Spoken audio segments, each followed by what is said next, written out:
New Thought Media Network. We are a global broadcast network of positive music, media, and entertainment, inspiring humanity's evolution along the journey of enlightenment and creating a world of love, peace, empowerment, and prosperity for all. New Thought Media Network. Positively inspiring.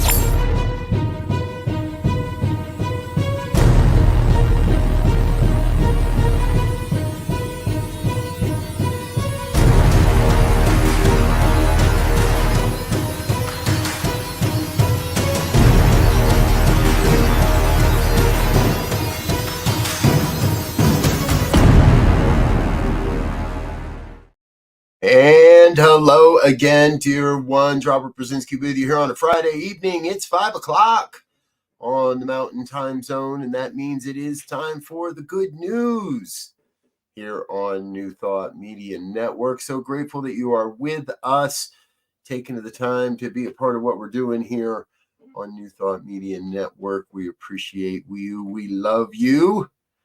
It is time for the good news. You know, I do love bringing you these stories because they remind me that we are really creating a world that works for all, and it gives me some great things to talk about throughout the weekend. So I trust you're going to find some inspiration here and some stories you might want to talk about as the weekend progresses. And please do remember, we get most of our stories over at thegoodnewsnetwork.org. Feel free to drop over there, say hello, and give them some love and attention as well. We also get a lot of our stories from sunnyskies.com.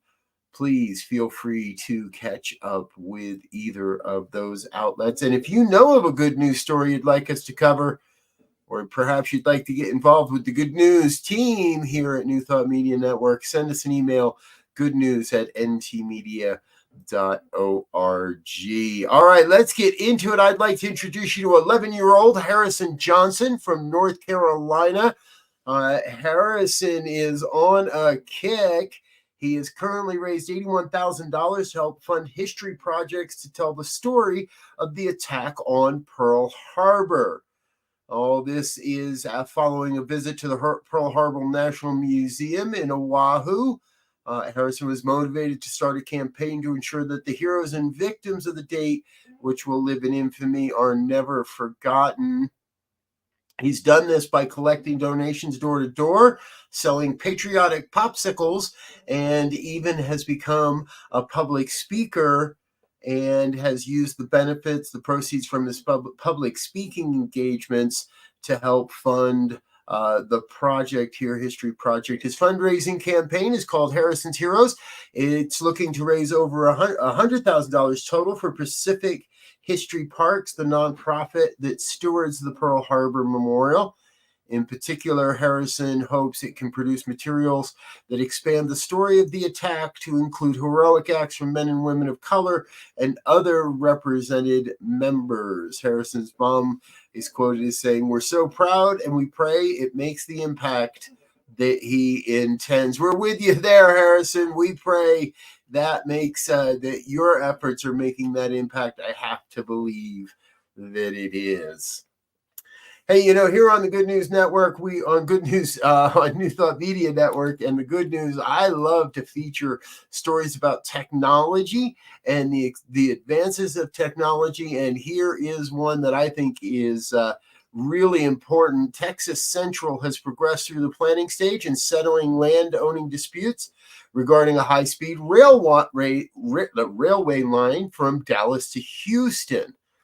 Now, for those in the area, you know that normally it's about a 2-hour flight or a 4-hour drive from Dallas to Houston. This would make it a mere 90 minutes to get from one city to the other. That's at an average speed of about 200 miles an hour.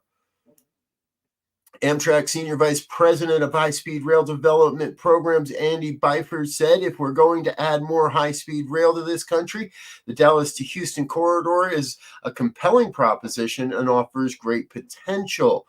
We believe many of the country's biggest and fastest growing metropolitan areas like Houston and Dallas deserve more high-speed, high-quality intercity rail service.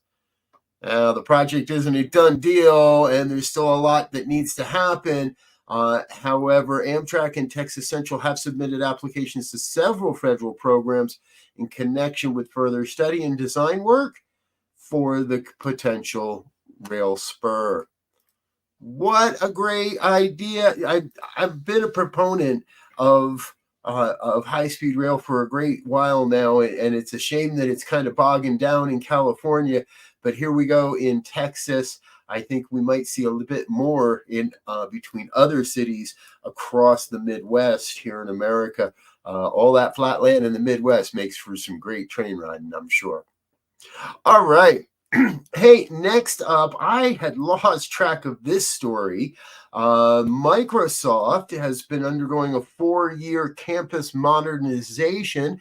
It's almost finished, and the 72-acre rebuild includes a dozen of hopeful planet-saving designs and features. The most impressive, however, has to be the Geothermal Energy Center. To heat and cool the massive campus, a 6.5-acre geothermal well field consisting of more than around 900 boreholes that are drilled up to 550 feet deep each. All this was completed last year, and the aim is to deliver 50% of the heating and cooling needs without carbon emissions.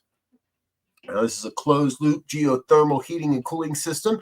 It sends either cool or warm water to exchange energy with from deeper in the earth, and refrigeration is so powerful that it could cool 3,000 homes in the summertime.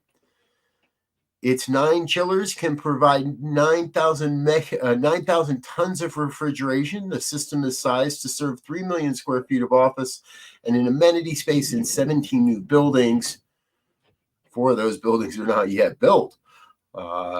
This is a giant project. It also includes a 28,000-gallon water tank. 4 are for hot water and 3 are for cold, holding the water that is exchanged in the piping below the earth. The whole thing is powered by renewable energy, and their comparatively small quantity of electricity is needed to make the whole thing run. Wow, that's a mouthful of innovation. And what a great way to power a community and a sustainable way to power a community. Folks, it just takes innovative ideas and groups of people that are willing to work towards it. Kudos to Microsoft on this one. And hey, here's another story that really struck me as that combination of what can happen when a group of individuals commit themselves fully. Back in 2012, it was decided that the Dovestone Reservoir needed serious restorations. Volunteers have spent the past decade hand planting cuttings of moss to improve water filtration and quality. Yes, this is all happening in England. The Hilltop Reservoir in Oldham in Manchester was surrounded by bare peat moss, over which rainwater would fall rapidly and take on a silty brown color. The water then moved into the surrounding streams and gullies and further degraded the river quality. Now, to remedy all of this, volunteers with the Royal Society for the Protection of Birds joined with the United Utilities, which is the utility company that owns the property, and for 10 years have been planting sphagnum moss all around the area, and and this is an area that has been experiencing devegetation since the Neolithic times, according to scientists. We wanted a landscape that sequesters carbon and slows floodwaters and supports lots of biodiversity and is somewhere that gives people really nice, healthy, and well-meaning benefits. That's Kate Hanley, the site manager. She explained that altogether, the volunteers have donated over 45,000 hours of their time to do the replanting. Wow. We needed to get back to something that looked how it used to look, with vegetation that was good for the wildlife, good for the birds, good for the mountain hares, and everything else, said 71-year-old Denzel Broadhurst, who's been volunteering for years. He also said it's important to actually try and help to do that work to improve things. Thank you, Denzel. Yes, what a great example of what a group of volunteers can do. Those individuals, when we're willing to make something happen, there's nothing that really can stop the power of the human to make something good happen in the world. Hey, we're going to take a real quick break and let a couple of our sponsors say hello, but we've got more good news stories coming up in just a minute, just after this break. Please don't go away. Hit the like button, hit the subscribe button, hit the share button. Let your friends and family know what we're doing. We'll be back to more good news stories right after this.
And we're back with more of the good news here on the New Thought Media Network. So grateful that you are with us. I want to get right into it because this next story got me feeling hungry. In the UK, a restaurant has been able to employ 22 full and part-time staff serving food rescued from landfills to people on a pay-as-you-can-as-they-can basis. Current estimates are that as many as 10 million Brits, Scots, and Northern Irish folk are malnourished. The operation is called the Long Tables, and it's got a remarkable business model that's rooted in conscience and ethics. As much as anything they put on the menu, The Guardian, local newspaper there in London, reports that 6.4 million tons of food goes to waste in the country every year, amounting to quite a hefty amount of carbon emissions from rotting food and transportation to move it around. Now, perhaps the reason this special Gloucestershire restaurant has been able to stay open despite allowing people to eat for free if they want to is the plan has never been to focus on the negative. Will North, the general manager, said, "We hold a space where all are collectively trying to answer a question. What if everyone in our community had access to great food and people to eat it with?"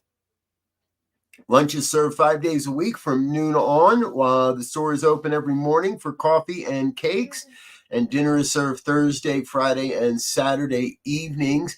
Everyone eats the same meal based on what the managers are rescuing from their suppliers. Now, this doesn't mean the food is stale, and it doesn't mean that they are all consuming with any one concept. Mr. North also said, we're not pro-organic, anti-organic, anti-GM, or pro-GM. We're just pro-food. But it just so happens that our local producers really prioritize the planet over anything else. A not-for-profit community interest company, the turnover is about enough to cover all costs, but little else remains. Nevertheless, they don't need any grant money from the government, and all their profits come from their diners, which is heavily supported by drink and coffee sales. The food is free. The cocktails are not. Still a great idea. I love it, folks. Way to take a new look and a new thought on how we can both save the planet, keep food from wasting, and feed those that need it, and allow everybody to have a great meal. What a great time. Hey, here's another one. I found this really interesting. A mom named Sarah Eaton, she lives over in West Lothian, Scotland, and has been a hairstylist for many, many years. And she has started to run workshops for mothers on how to braid their daughter's hair and how to do their daughter's hair, especially as it gets longer. Well, the women started mentioning how they really wish their husbands could do this job. And so Sarah, being the entrepreneur she is, got the idea up and running. She runs hour-long workshops called Dad and Me. These are happening at her local community center where dads can learn the basics, like how to detangle long hair, how to tie back long hair into ponytails, style hair into simple braids, bunches, and even buns for ballet class and other activities. The look on the fathers' faces is always wonderful. Sarah started her small business workshop called Bonnie Braids after trying to dress up her two daughters in Halloween costumes back in 2022. Congratulations, Sarah, and congratulations to all the dads that are learning how to do hair. I learned mine for a while, and I knew how. And wow, it is a long process, and it's good. It's a good skill to learn. So congratulations to all the dads. I love to see this idea catch on more and more in the world. All right, next up, wow, this is another just amazing story. Oh, I'm on the wrong slide here, so let me get back to it. Here it is. This all happened in Whitehorn, California, back on March 8th. A small aircraft crash in Whitehorn, California could have ended in tragedy. However, thanks to the quick response of multiple emergency agencies and a stroke of luck, all three occupants, including a 2-year-old child, walked away with only minor cuts and scratches. The Mendocino County Sheriff's Office received a distress call at around 1:15 p.m. reporting a possible airplane crash. Deputies sprang into action, joined by a collaborative effort from the Humboldt County Sheriff's Office, the California Highway Patrol, CAL FIRE, Southern Humboldt Tech Rescue, and various local fire departments. After reaching the crash site, respondents found the wreckage nestled among the trees, but what they also experienced was not expected. A 38-year-old man, a 38-year-old female, and their 2-year-old daughter, all from Santa Rosa, California, emerged from the wreckage unscathed. Now, according to investigators' the preliminary investigation, the engine of the aircraft experienced a catastrophic failure approximately 5 minutes after takeoff. Despite the pilot's best efforts to troubleshoot the issue, it became evident that the plane was losing altitude rapidly. In a desperate bid to avert disaster, the pilot activated the Cirrus airframe parachute system, called CAPS. That's what you're seeing there. That photograph is a stock photo of how this system works. A remarkable safety feature was on the airplane. A parachute successfully slowed the plane's descent, ultimately guiding it to a crash landing in the densely wooded areas. Sheriff's officials extended their gratitude to the multitude of agencies that mobilized to provide aid and support in the aftermath of the crash. OMG, what a unique and innovative idea. Let's put a parachute big enough on a plane to slow it down, and it proves it saved its occupants here. My gosh, what a great news story. I'm sure we can share that one over the weekend. Hey, we're going to take another quick break to say thank you to a few folks, but we've got more coming up, including this week's Hero of the Week. Stay tuned. We'll be right back after these messages.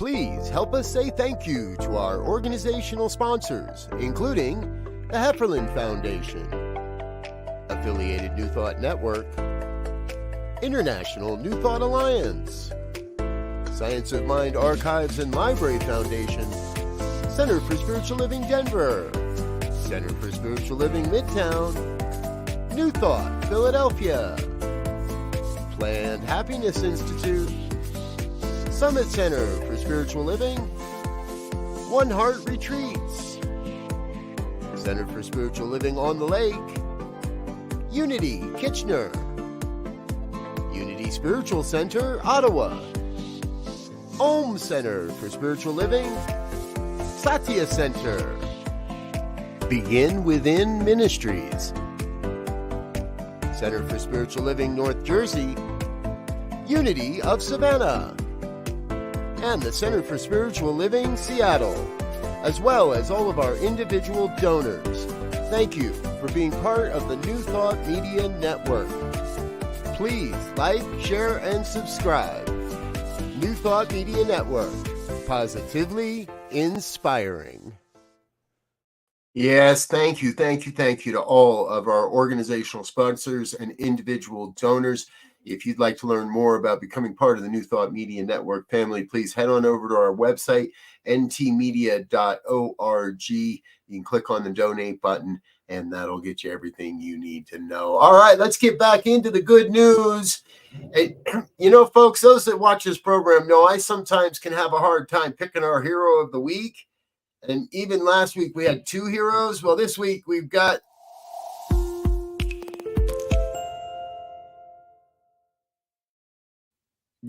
we've got a whole collection of heroes of the week this week, and it starts with a group of UGA students, all happening in Georgia, University of Georgia.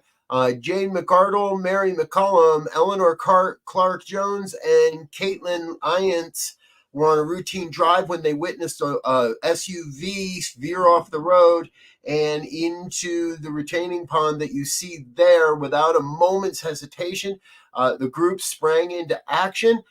They turned their vehicle around, rushed back to the crash site.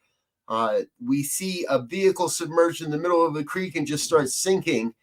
More and more are just thrown stuff aside without really much hesitation, and we all start jumping in. That's according to Mary McCollum. She also recounted the tense moments as she and her friends stood atop the sinking vehicle, battling a weight of the waterlogged door. Oh my gosh. Determination and teamwork, they managed to pry open the door and get the mother and her two children, aged 8 and 4, out of the car before it completely sank. Now, the heroism didn't end there. Clark Jones started CPR upon one of the children. Eventually, he came to and started crying and breathing, Jones recounted. It was a really surreal experience. The quick thinking and bravery of these women is absolutely admirable. We're grateful you were in the right place at the right time. That's a post that was added to social media, a social media post about all of this. Thank you, ladies, for being part of our Heroes of the Week. Okay, to keep it going, off to Victoria, Australia. This is Brianna Hurst, 33 years old, risked her own life to save the lives of 3 drowning strangers off the coast of southwestern Victoria. The events unfolded near Apollo Bay, south of Lorne, on Sunday afternoon of last week. A leisurely swim turned into a life-threatening situation for 4 men. I went to the one that was closest to me, she recounted. I had to swim out about 20 meters to get to him. He was much bigger than me and pretty heavy. Undeterred by the challenge, Hurst pulled each unconscious man to safety one by one. With each rescue, she defied the odds and risked her own safety to bring the stranded swimmers back to shore.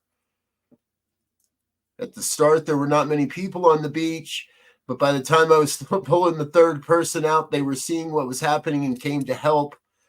Working alongside other concerned beachgoers, Hurst performed CPR until paramedics arrived at the scene. Tragically, despite their best efforts, one of the men could not be revived and succumbed to the ordeal. However, the swift action of Brianna Hurst undoubtedly saved the lives of the other two men, aged 23 and 24. They are currently recovering in a hospital. She put herself in danger to rescue people. She didn't know it's heroic. That's Acting Senior Sergeant Stephen Bull from a local constable's office. Oh my gosh, Brianna, thank you for being part of the Heroes of the Week. And one more, folks. This one's a heartwarming tale. Paul Myers, a resident of York in the UK, experienced a sudden onset of illness as he made his way to a Sunday church service. Recollections blur from that moment for Meyer as he fell victim to a cardiac arrest. However, fate intervened in the form of a compassionate bystander who swiftly administered CPR. That started buying time for Myers, but the chain of events that led to his safety did not end there. Members of the local McDonald's staff trained in first aid sprang into action using a defibrillator to shock Myers' heart back into rhythm. Paramedics were on the scene quickly, and Myers was swiftly transported to a local hospital. After spending several days, he was transferred to another ward. Reflecting on the ordeal, Myers expressed profound gratitude for the divine intervention that placed these daily heroes in his path. Our hero of the week is not mentioned as to the McDonald's team member. So we're giving it all up to the defibrillators and saying thank you for this life-saving technology. It is so good to see. Defibrillators have not always been in all places, and it's great to see that they're saving lives as we go. Hey, folks, that's all we've got time for today on the New Thought Media Network. This has been the Good News. I'm Reverend Robert. I want to thank you for being with us today. And I want to invite you to come back and join us again and again and again. Coming up in just a half an hour here is the Fireside Chat with our dear friend, Reverend Michael Mangus. He'll be with us. There we go. He'll be with us at the top of the hour. So please come back and join us for the Fireside Chat. And of course, we wrap up our day with evening prayers. And starting tomorrow, 9 a.m. Mountain Time, be here early for our Saturday morning Science of Mind and Spirit conversation series as we look at the various lessons from the Science of Mind textbook. We'd love to have you join us for that. Again, I'm Reverend Robert. I'm out of here for now. I love you. I wish you all the best, and I trust you have a great weekend as we take these good news stories out into the world. Until next time, peace and richest blessings. Bye now.